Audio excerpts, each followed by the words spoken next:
Monday, August 3rd, Mandan School Board meeting. Please join me for the Pledge of Allegiance.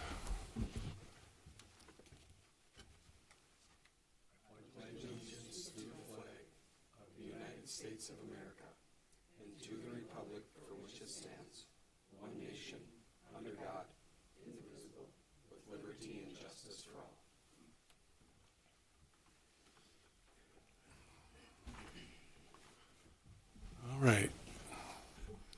Approval of agenda. Any changes to the agenda? Hearing none. What are the wishes of the board? I would move that we approve the agenda as stated. Second. Okay, we have a motion and a second to approve agenda. Any discussion? Hearing none. Ms. Rebenich, please call roll. Yes. Yes. Yes. Yes. Yes. Yes. Yes. Next up, we have public comment. Anybody in the audience wishing to speak to anything on the agenda? Anyone in the audience? Going once, twice? All right, moving on. We've got administrator's report. First up, we have 2026, 2027 enrollment update. We got Dr. Rederath. Yes, just giving you kind of a frame of where we're at right now is we're sitting at about 291 kindergartners. I think we'd love to see that 320 mark. We'll see if we get there. Overall, right now, our enrollment is 4,377. However, typically we have secretaries just coming back to buildings. We'll see a lot of fluctuation probably over the next week or two. I'll give you another update in 2 weeks just because records requests come in during the summer and we'll be exiting kids and we'll be getting students in. So I'll continue to update you over the next several meetings of where those numbers stand. It is about 200 kids short of where RSP projected us on our projections. We've had those conversations before. That's not overly surprising, but it does kind of reinforce some of the trends we saw last year and some of the decisions we made financially in result of that. So just an awareness that that's where we're sitting for enrollment right now. Any idea how that compares to last year at this time? It's difficult right now, and I'll tell you a little bit about Infinite Campus in the next one to pull some of those numbers. I can get them for you, but they're going to take me a little bit of time. So, but next meeting, that is definitely something I can show you is kind of where we've been about the same time the last couple of years and how we compare. Any questions? Okay, next up, we got Infinite Campus update. Dr. Rederath. Yeah, you'll hear a lot. You've heard maybe a little bit about this. You'll hear a lot over the next couple weeks about the entire state is flipping over from Power School to Infinite Campus. And really the purpose behind that is we do a ton of reporting between Power School and something called STARS, which does a lot of the data for the state and different reporting elements there. And the idea is to kind of make that a more cohesive process so there's not so much duplicate work.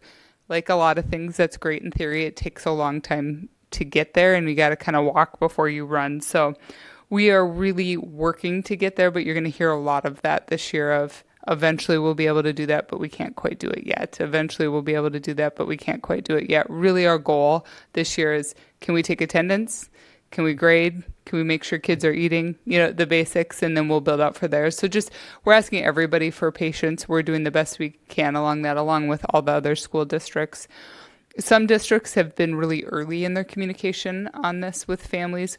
We've been a little slower with the idea that we wanted to make sure the kids were in, get a little closer to school, and then start sharing it out to families. We felt like unless you have some context and something to log into and look at, it maybe wasn't worth the communication piece. But now that students are getting in there, we'll start getting more parent communication out there about what that looks like, how you log in.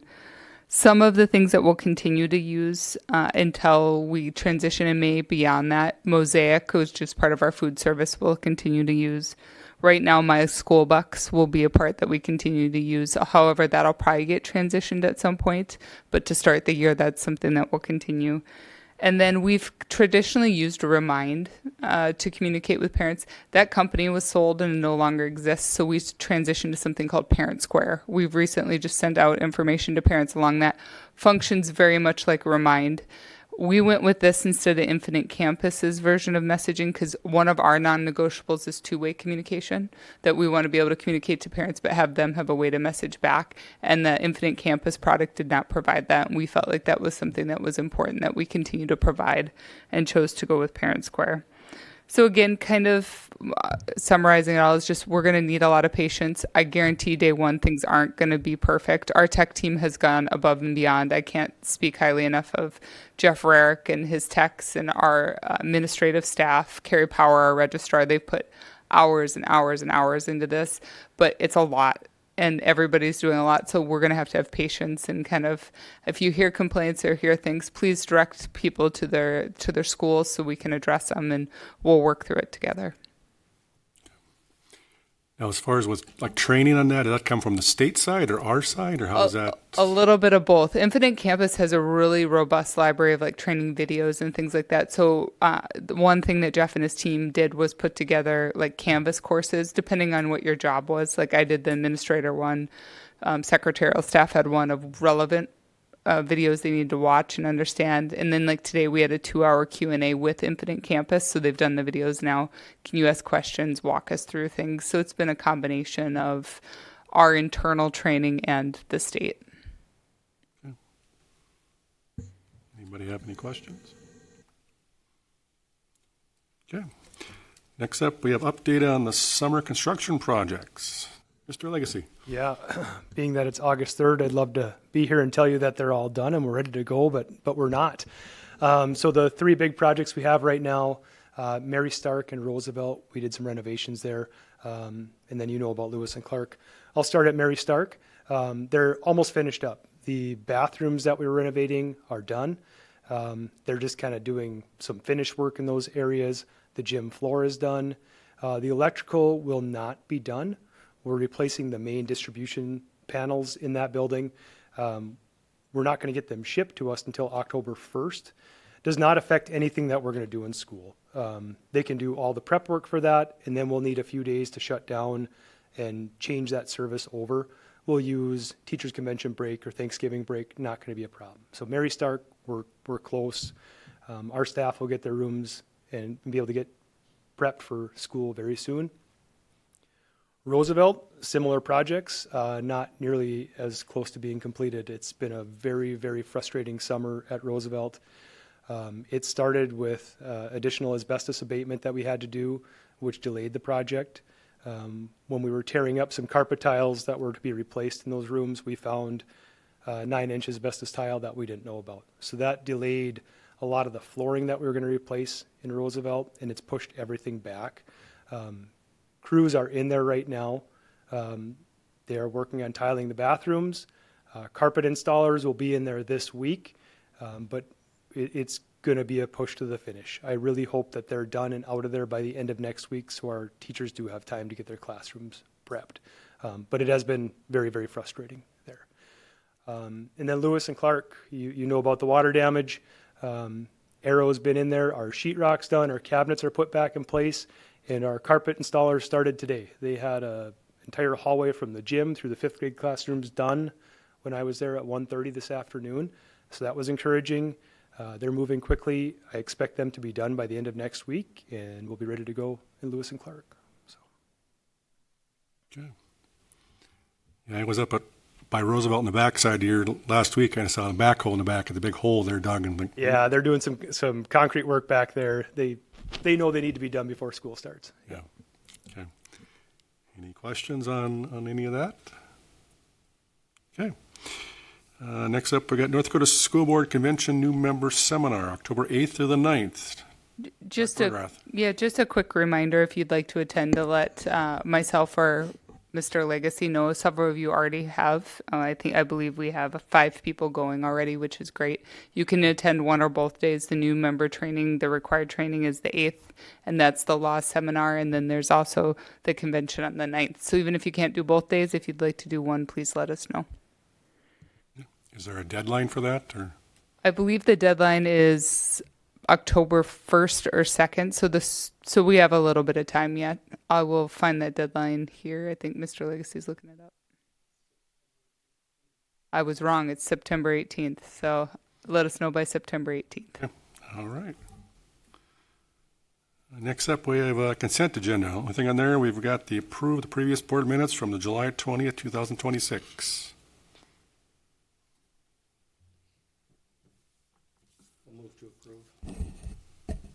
Second.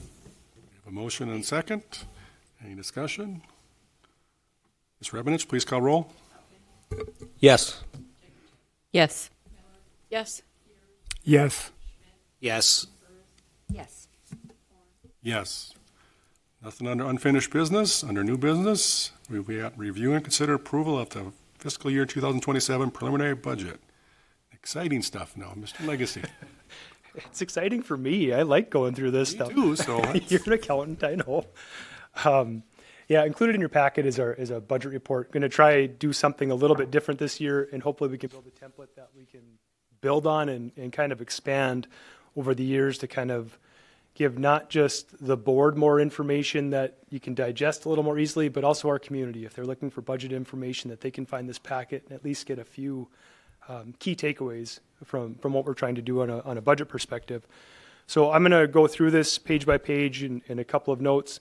And if you have questions, please stop and ask if we're on that page and just fire away at me. I'm going to start on page 3, our general fund revenue summary. The only notes I really have on this page are those top 4 line items where we talk about our taxes. And I just want to make a note that if you look at our general fund property taxes and our board discretionary mill levy, you can see in our fiscal year 26 budget that we had budget in both line items, but we didn't record any revenue in the actual column for the board discretionary. That's just an accounting issue that I have with the county. We did take the revenue in. They don't separate it on their tax rolls to get us the information. It's not a big deal. We took that money in. We took in the right amount. I think we have that worked out for next year, but it's going to be fine going forward. The tuition levy, you can see that I don't have anything in the 27 preliminary budget for the tuition levy. I will talk about that more in depth later. And then the miscellaneous levy in the 26 budget, you can see we had a $0 amount there, and we took in $800,000. That is back taxes. We did not levy there last year. Those are from previous years of miscellaneous levies that we're just getting catch-up tax payments on now. So, I'm going to jump ahead to page 4. And in the middle of the page, talks about our total budget for the year. Total revenue projected for fiscal year 27 is $69.2 million. This is a big increase, $3.6 million over last year. Really, that's driven by 2 primary factors. It's going to be our increase in state aid, and then adding our miscellaneous levy back on the books at the full amount as we can do legislatively. I'll start with state aid. State aid makes up about 2/3 of our total general fund revenue. It is entirely dictated by our enrollment. So we are guaranteed $11,663 per student.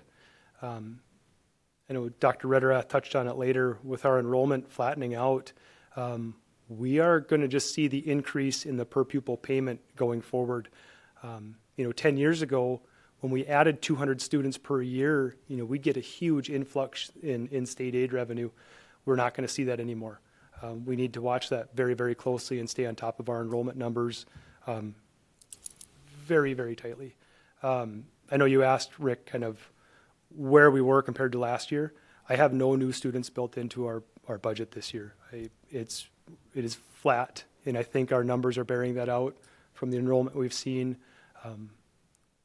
We're way down from the RSP demographer. It is a little scary, I'll be honest with you. So, flipping the page, in the middle of the page is our property taxes. That makes up 24% of our budget next year. The proposed budget includes our maximum amounts that we can levy in the general fund legislatively. 60 mills in the general fund levy, 10 mills in the board discretionary levy, and 12 mills in the miscellaneous. We cannot go above that. That is where we are capped at legislatively. Last year, because we did not levy in the miscellaneous, we are allowed to go to the full amount of the 12 mills. I know I've had questions. Can we do 10? Can we do 8? We can. However, I want to caution you that sets our baseline for what we can go up year over year. That would set us behind every other district in the state for what we can take in tax revenue. It is my recommendation that we go to the full 12 in the miscellaneous levy. And if you look at the chart below, you can see the dollars that those brings in. In the general fund levy, 12.2, the board discretionary levy, $2 million. The miscellaneous levy will bring in $2.4 million next year. That is a huge jump in tax revenue. And then because we're going to levy the increased amount in the miscellaneous, we'll take off the tuition levy next year. The tuition levy is not subject to any caps by legislature. If we need that in the future, we can levy for tuition costs. So, are there any questions on that at all? Okay. I'm going to jump ahead and kind of do page 6 and 7 together. We'll get into our expenditures. Projecting next year about $68.9 million in expenditures. That's a $2.5 million increase over last year's actual costs. That is almost all due to staffing costs. We have roughly 800 employees. Even doing 3% raises, it adds up very, very fast with how much our staffing costs go up every year. One note on the bullet points, that last bullet point, I want to make sure that you're aware of it and our community is aware of it. You know, you made a very difficult decision last year to close Custer Elementary. Our enrollment numbers are kind of saying that we needed to do that. We're not growing. That's going to save us roughly $600,000 this year. That's due to staff consolidation and then not having to operate that building. Below that bullet point, one new expense that we're going to have to add in the general fund this year is a $300,000 line item to make up for our hot lunch deficit. We have spent our reserves in our hot lunch fund, and we are legislatively required to backfill any deficit spent in the hot lunch fund. I'm projecting $300,000 next year. I don't think that's going to be enough, to be honest with you, but it'll be close. Salaries and benefits, like I said, they are our biggest cost. Just over 81% of our general fund costs go to people. It's pretty common amongst districts. I know we share this number in my large Class A school business manager group. We talk about this every year. We're all between 80 and 82%. It's pretty common that's the number where almost every district is at. Below that, health insurance. I am budgeting just under $5 million in health insurance costs for the district next year. This is a major concern that I have right now. Health insurance costs are just outpacing any sort of inflation that we have seen. Our health fund has operated in the negative now 2 years in a row. Last year we were 27% over budget. We made some plan changes to not have to increase premiums. This year we're already 4% over budget. I am very, very concerned that we're going to see very high premium increases. If you look at that line graph I gave in the packet, I show a 9.6% increase on health insurance premiums next year. I want to make a note, because I know we have staff listening, that is not necessarily what I expect premiums to go up next year. Our premium calculation starts on January 1st, so I don't have the full amount of the premiums built into our budget. I have to prorate those down because we don't have that full year. I expect our premiums to go up next year about 15% starting January 1st. It's been a very, very difficult year in our health insurance fund, and we need to continue watching that. I don't think there's any other changes we can make to our health insurance plan to lower those costs. I think we're going to need to just eat some of those premium costs. So Mr. Legacy then, so how does that compare to other districts in the state? I'm assuming everybody's seeing the same increases. Our health plan has performed probably worse than a lot of other districts. We had just a really tough year. For those of you that are on our health insurance committee, last year was an anomaly. I'm going to get this wrong. I think, Mr. Horn, you were on that committee. I think we had 50% of our costs came from our high-cost claimants, which is outside of any sort of norm that you see. That's normally about 30%. So we had just a really, really tough year, and we are having to catch up for those costs right now. Other districts are seeing large increases, but not to the extent that we are. Below health insurance, our student transportation costs, just under $3 million per year. We had a 3.8% increase to our Harlow's contract this year. And on the next page, our operations and maintenance costs for the buildings. This does not include staff costs. This is just for maintenance supplies and then overhead. Lights, heat, electricity. We spend about $2.8 million per year on just overhead for those buildings. Any questions on the expenditures? Okay. For the carryover, the board has set a goal to have a carryover of 12%. You can see on the very bottom line that I'm projecting about a 13.8% carryover at the end of fiscal year 2027.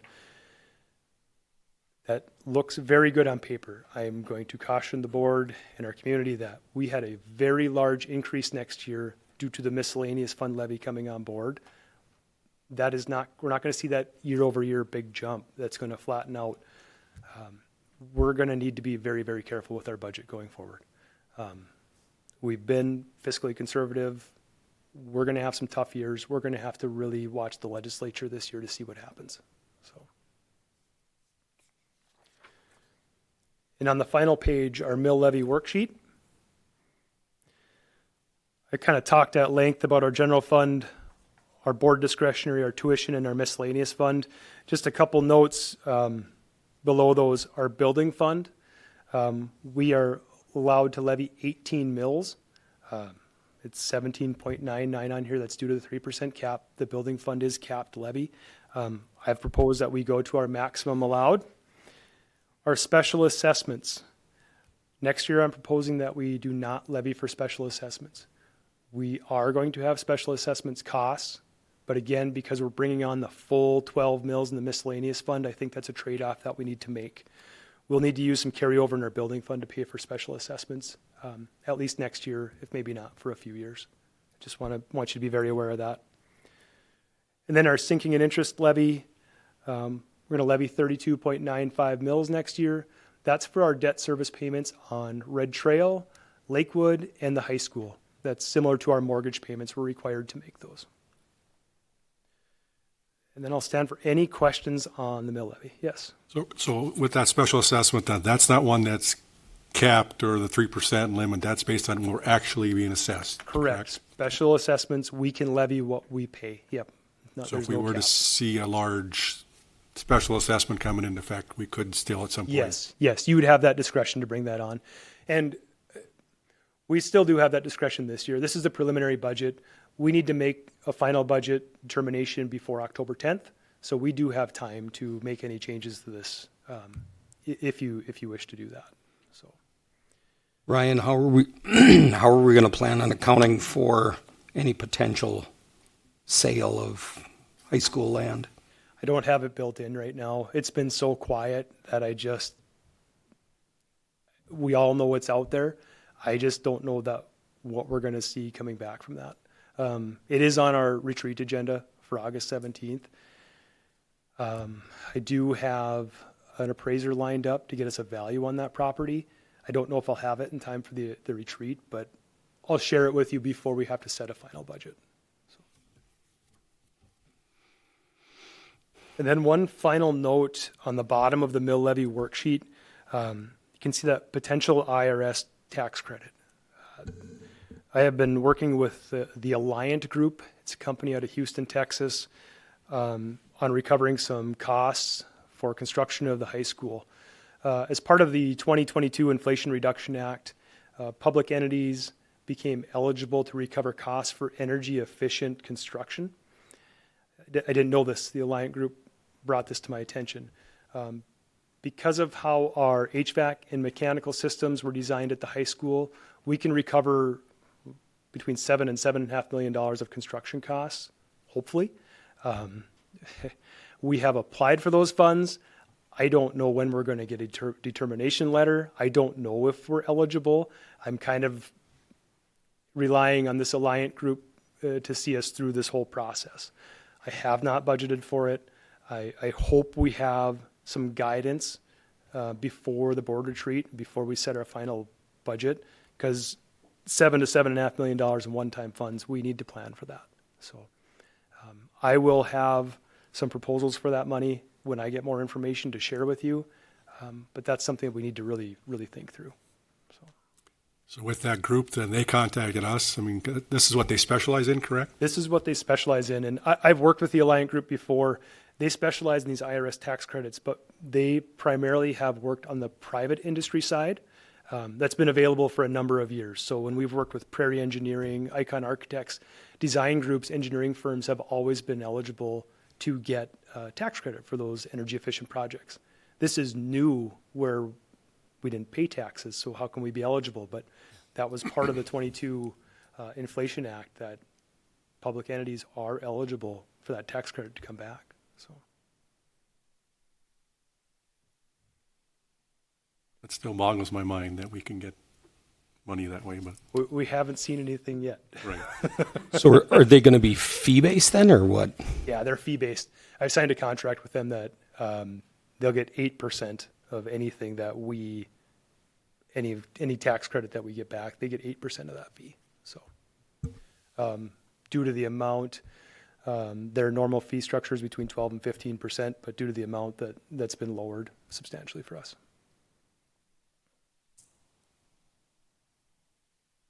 Any questions for Mr. Legacy? Okay. I guess I did talk to Mr. Legacy today, a couple questions on this, but I do want to thank him for what he developed here, and I do like this better as far as what is providing this information. Hopefully the public can understand a little better too, so thank you for that. Yeah, appreciate that. Thank you. Okay. Moving on, we've got reviewing, do we do? Yeah, we should, because we should have our preliminary budget approved. Okay. Yeah.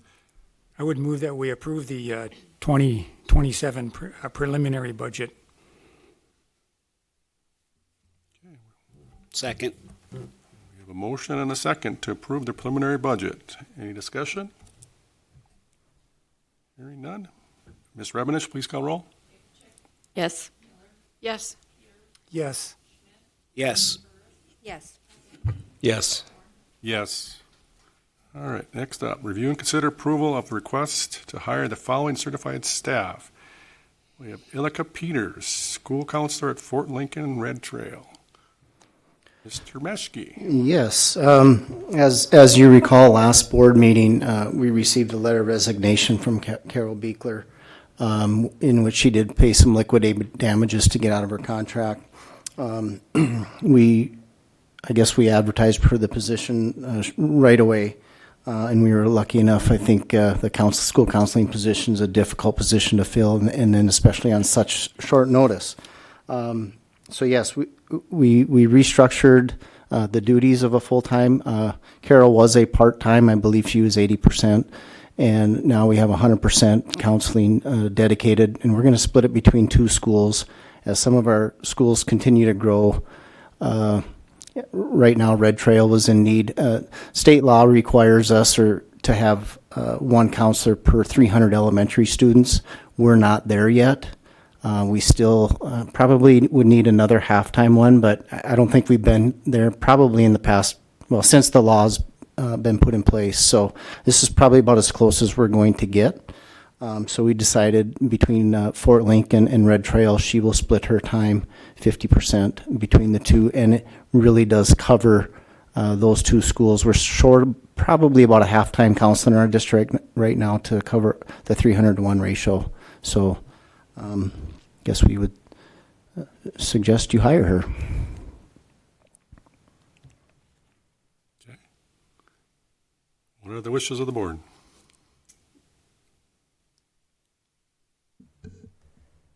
I'll make a motion to hire Alika Peters as a full-time counselor for Fort Lincoln and Red Trail.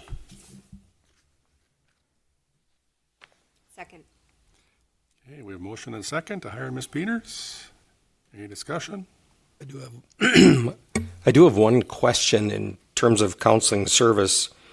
As law requires one per 300 students, is there any allowance, or is it allowable for outsourcing any of those? And that was looked at and discussed when it first came out, because I think all schools in the state didn't feel that they could meet that requirement. I believe the state was approached and said, no, they can't. So even though we do bring outside services and different entities into our schools to provide mental health counseling, it has to be a school counselor. The good news is we're really not dinged anywhere for it on our, I guess, our accreditations or anything like that, because they know there's such a shortage. And what we also saw happening was bigger schools were pulling from smaller schools, and they had no choices, and they had 0 counselors per 200-300 kids, whatever they had. So what we've been told to do by the state is continue to advertise the position until we find a suitable candidate to hire it. So that's really all we need to do. We were fortunate enough to get some applicants and get a hire. So it has to be by a school counselor, though, yes. Any other questions? Ms. Rebenich, please call roll. Yes. Yes. Yes. Yes. Yes. Yes. Yes. All right, next up, review and consider approval of requests for leave of absence for certified staff. Whitney Nas. Ms. Redrat. Yes, Dr. you'll Redrat. see in your packet the letter from the staff. I also included our policy on professional leave of absence, as well as our negotiated agreement that deals with that. I decided to waive the deadline of March 15th so the board could see it. We get these very infrequently, that I felt it was important that you as a board would see this request and have an opportunity to weigh in. However, as much as I sympathize with the childcare issue that she's facing, it does fall outside of what is outlined in our negotiated agreement as far as what are things that we can approve for leave of absence.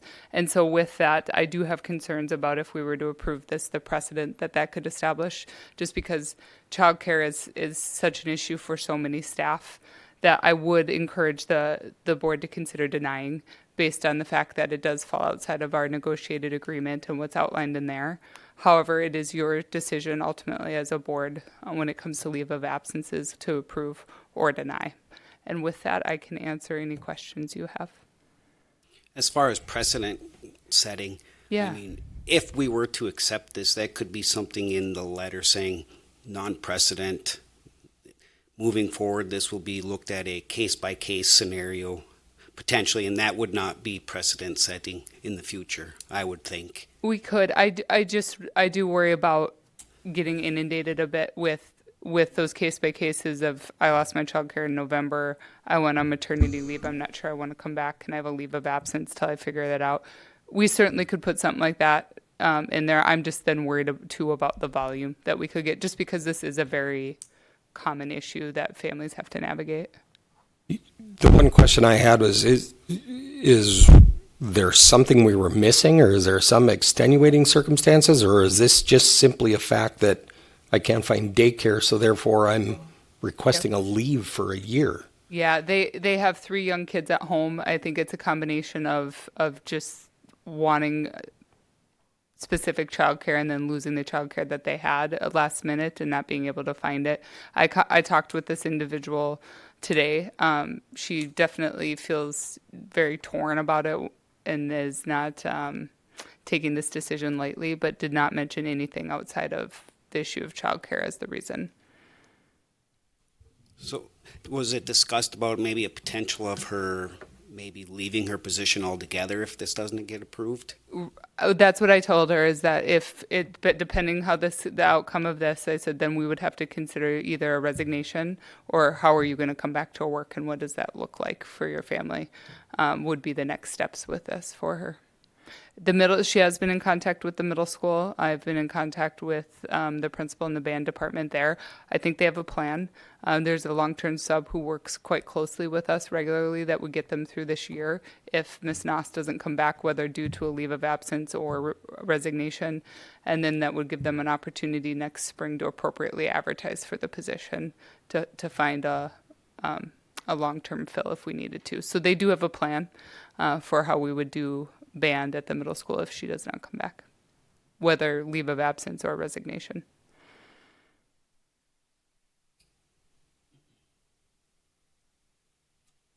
Any other questions? Has it been discussed, maybe not a full year, maybe like a 3 year or 3 month or 6 month? Did you guys discuss that at all? I understand how tough it is for childcare, and I think a year is probably way too long myself, but I would like to try to work with families too, you Yeah, know. for sure. We did not talk about that. That is not something we've traditionally done when it comes to leave of absence.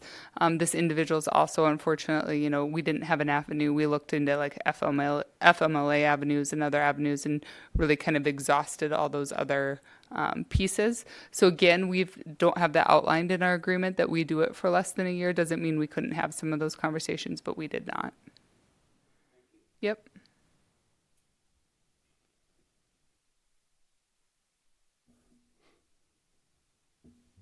I would move that we deny the request for the leave of absence for this certified staff member. We have a motion. I'll second. We have a motion and a second to deny the request. Any further discussion? Ms. Revenich, please call roll. Yes. Yes. Yes. Yes. Yes. Yes. Yes. And then if it's okay with the board, it does state that we'll respond in writing with the outcome. If I will CC you on it, but are you okay if I respond to her and then let her make the decision on what our next steps are if she's coming back or wants to resign? Yes. Okay. Okay. Next up, we have review and consider approval of the open enrollment application seeking a deadline waiver. Looks like Yes. You will see two different ones. There's one that's a family of 3 kids, one at the high school, one at the middle school, and one at Fort Lincoln. And then there is another one with a Lakewood request. Both these examples are families that started with us and moved and want to stay in Mandan, so I'd recommend that you approve them. Okay. What are the wishes? I'll make a move that- motion to approve of the open enrollment application seeking a deadline waiver. Second. I'll second it. We have a motion and a second to approve the open enrollments. Any discussion? Ms. Revenich, please call roll. Yes. Yes. Yes. Yes. Yes. Yes. All right, last we got future meeting dates. We got a few of them here. So we got August 3rd, regular school board meeting, today's. August 17th, regular school board meeting, 5:30 PM, City Hall. August 17th, school board retreat. That's going to be also here at City Hall at 6 o'clock. August 27th, insurance committee, 4 o'clock at the Brave Center. August 31st, facilities and finance committee, 5 o'clock at the Brave Center. September 8th, regular school board meeting, 5:30 at City Hall. September 21st, regular school board, 5:30 City Hall, and then that is also our budget hearing that night at 6 o'clock at City Hall. Any other meetings we're missing? All right, the meeting is adjourned. Thanks, everybody.